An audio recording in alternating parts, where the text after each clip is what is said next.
in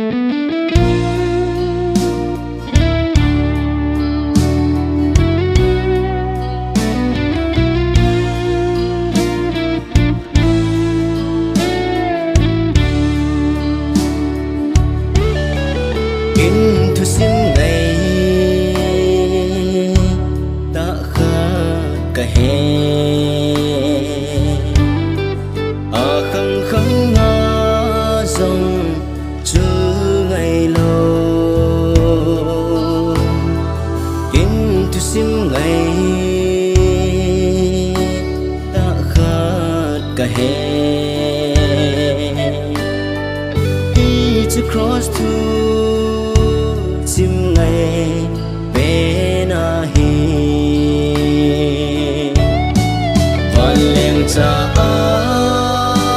ki ne sa na chu mi hem tha ga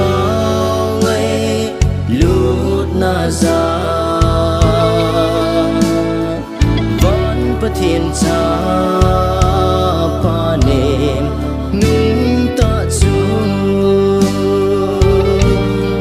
ai thật độ din a hung le ya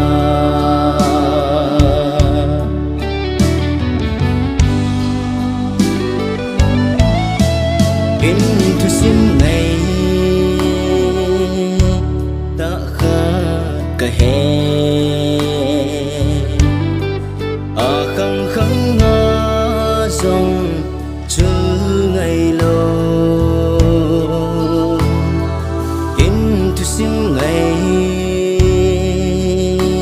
ta khát cả hè đi to cross to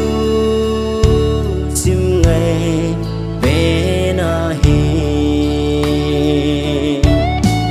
lỡ tàu na sung a in da la cross thật đâm na tông in lỡ tàu na sung a in da la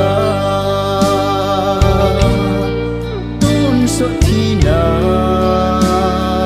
a con ai ra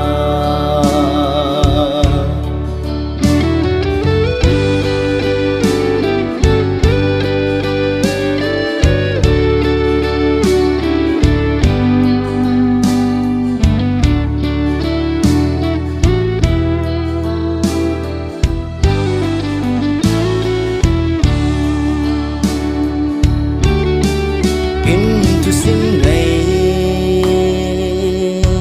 ta khát cả hè khăng khăng ngã dòng chữ ngày lâu in thu sim ngày ta khát cả hè đi to cross to